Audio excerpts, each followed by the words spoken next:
ou encore très présente, tellement présente qu'elle a un impact si fort.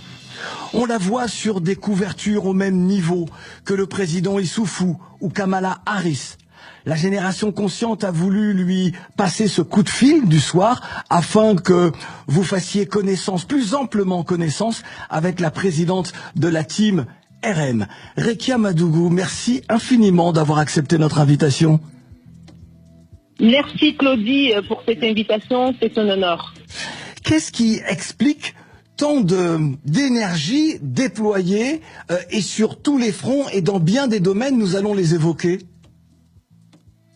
C'est tout simplement la motivation d'être au chevet des populations vulnérables, des groupes cibles qui ont besoin d'appui, d'accompagnement et tout simplement de challenge pour pouvoir mieux se faire connaître, pour pouvoir mieux profiter de leur potentialité, pour se faire révéler leur potentialité et surtout pour compter sur le continent. Vous savez très bien que notre continent aujourd'hui dispose de milliers et de milliers, pour ne pas dire de millions de jeunes. Notre continent dispose de millions de femmes.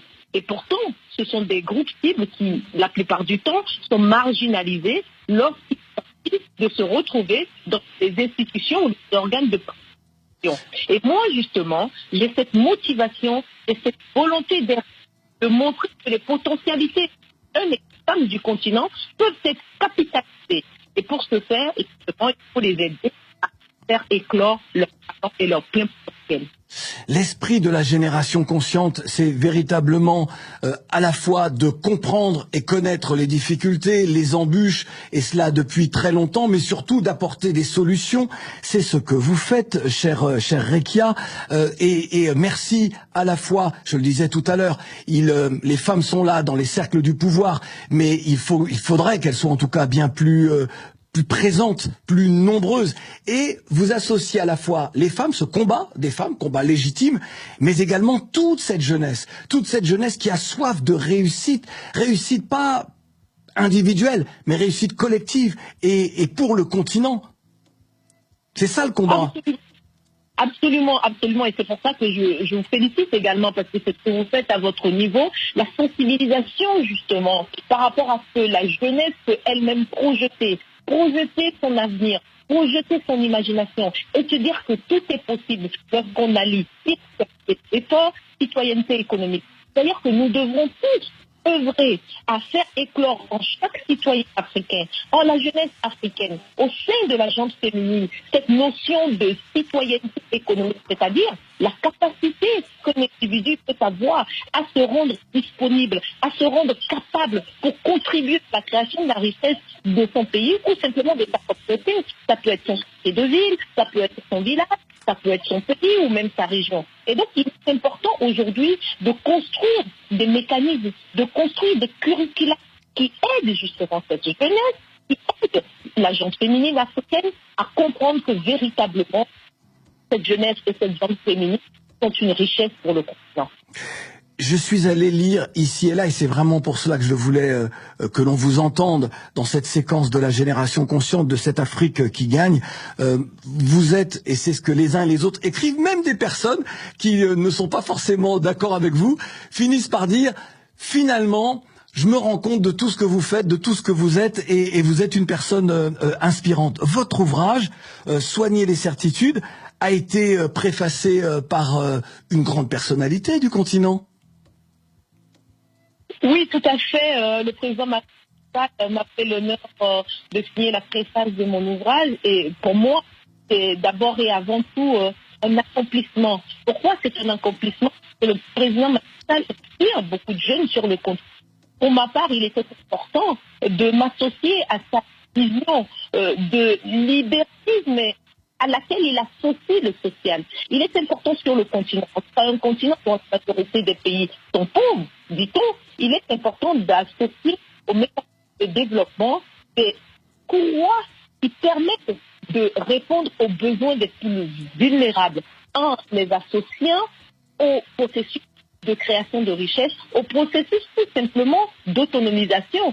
C'est-à-dire qu'aujourd'hui, il est important de se dire que toute la population, quelles que soient les limites, quelles que soient, disons même les origines, les faiblesses des origines de certains, et là, Oui. toute la population a son mot à dire, a sa contribution à apporter, et surtout, si on arrive à penser nos process de développement comme étant finalement des méthodes de capacitation, des procédures qui puissent intégrer tous les maillons de la chaîne qui se constituent nos nations, eh bien, on pourra réussir à véritablement faire bouger nos pays, que j'appellerais la nation africaine. Ouais. Alors, on a quelques petits soucis techniques. On a du mal parce que la ligne n'arrête pas de couper. Il y a des micro-coupures. Alors, ce qu'on va faire, c'est tout de suite, mon cher Victor va rappeler Rekia Madougou, juste rappeler justement tout ce combat mené par Rekia, cet ouvrage Soigner les certitudes, préfacé par le président de la République du Sénégal, Monsieur Macky Sall. C'est une façon de dire aussi qu'il n'est peut-être plus temps de pointer du doigt celles et ceux que l'on croit être responsables de tous les maux de l'Afrique, mais peut-être, et comme le disait Rekia, de savoir associer les uns et les autres toutes les énergies afin eh bien de mener les actions qui doivent être menées pour une citoyenneté économique. Alors justement, Rekia Madougou, citoyenneté économique, est-ce que cela va de pair avec émancipation économique ou est-ce une nouvelle terminologie, une nouvelle expression pour aller encore plus loin? Ça va un peu plus loin, mais on part effectivement de cette émancipation économique. Mais attention, cette émancipation économique, elle a plus une notion de collectivisme. Or ici, il y a la notion de l'individualité, c'est-à-dire l'individu lui-même qui se prend en charge, qui se donne ce reliquat d'éducation, de formation, de ressources, de compétences qui le rendent employable et solvable, et j'allais dire auto-employable. Et c'est cela qui finalement constituera la clé de voûte de la citoyenneté économique. C'est-à-dire c'est cette individualité qui se rend apte sur le marché de création d'emplois. Ouais. C'est le sens des responsabilités donc, hein, très clairement. Absolument, absolument, très clairement, c'est bien ça. Alors Claudie, rassurez-vous, si la ligne régie, il n'y a pas de souci. Vous savez, je suis une femme politique opposante dans mon pays et je suis très écoutée sur mes lignes, donc ça, ce sont les systèmes d'écoute qui brouillent le réseau. Bon, on va l'écouter. Il nous reste très peu de temps. 2 mots sur la team RM. Alors, la team des réflexions et méthodes à succès, c'est un ensemble de jeunes Africains de diverses nations sur le continent, de divers pays sur le continent, qui se sont mis ensemble et qui ont compris que en faisant montre de réflexion productive, en ajoutant des méthodes prospectives et des méthodes constructives, des méthodes efficaces, on peut en arriver effectivement à faire bouger les lignes, à changer les choses. Et au-delà de ça, justement, comme on dit, c'est un think et do tank. C'est-à-dire que nous ne sommes pas que dans la réflexion, mais nous menons des études, nous menons des activités, nous engageons des projets sur le terrain pour montrer que ce qui marche à petite échelle, si on lui donne des chances en décuplant les investissements autour de ça, on peut effectivement avoir des résultats concrets et perceptibles.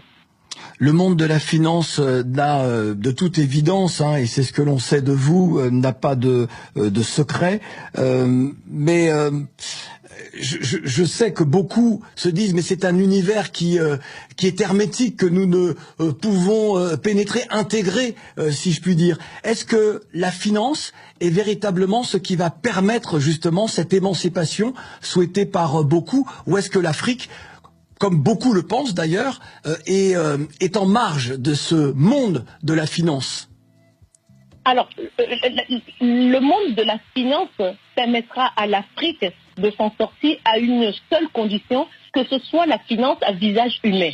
Parce que ce que nous rencontrons beaucoup plus en ce moment sur le continent, c'est que nous allons par exemple la vie des gens sur le panier de l'emploi. Très clairement. Oui, Rekia, êtes-vous là? Je suis bien là. Ah bon, d'accord. Rekia, très vite, il nous reste quelques instants. On a évoqué l'ouvrage Soigner les certitudes. On va mettre tout ça sur nos réseaux sociaux afin que les uns et les autres puissent le découvrir. Est-ce un message que vous adressez dans cet ouvrage? Est-ce votre parcours que vous partagez aussi avec les uns et les autres? Oui, c'est tout ça à la fois. C'est la fois partager mon expérience, partager ma vision. Et vous savez, j'ai l'habitude d'animer pas mal de conférences sur le continent et au-delà. Oui. Et parfois, les gens me demandent comment vous avez fait, madame. Ou alors, tout simplement, on me dit, est-ce que vous pouvez partager avec nous les secrets de vos recettes? Et je me suis dit, ne pouvant répondre à tout le monde individuellement, façon de partager les expériences et surtout de croiser les échanges, c'est bien entendu écrire. Et vous savez, cet ouvrage finalement est devenu prémonitoire parce qu'aujourd'hui, étant candidate dans mon pays à l'élection présidentielle, j'utilise les grandes lignes de mon projet de société. Mais vous me devancez, Rekia, vous devancez ma dernière question, justement. Alors, puisque beaucoup en parlent, vous êtes candidate?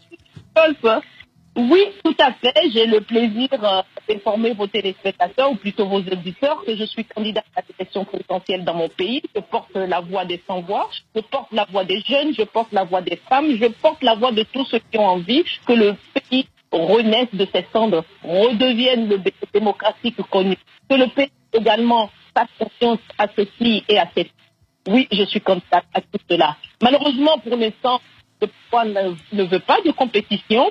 Nous avons été recalés par et nous avons utilisé les recours de la Cour constitutionnelle et nous espérons que le chef de l'État comprendra qu'il y a de la paix, de la stabilité dans notre pays. Merci infiniment, Rekia Madougou, d'avoir été avec nous, présidente de Team RM, femme inspirante et donc l'une des la femme de l'année pour certains organes de presse, des organes de presse sérieux, très clairement. Et moi j'aime vous voir aux côtés du président Issoufou et de Kamala Harris. Je trouve que c'est peut-être un bon présage pour la suite. Merci beaucoup, Rekia, d'avoir été avec nous. Merci Claudie et bon courage à vous. Bravo pour tout ce que vous faites pour ce continent, la génération consciente. Merci infiniment.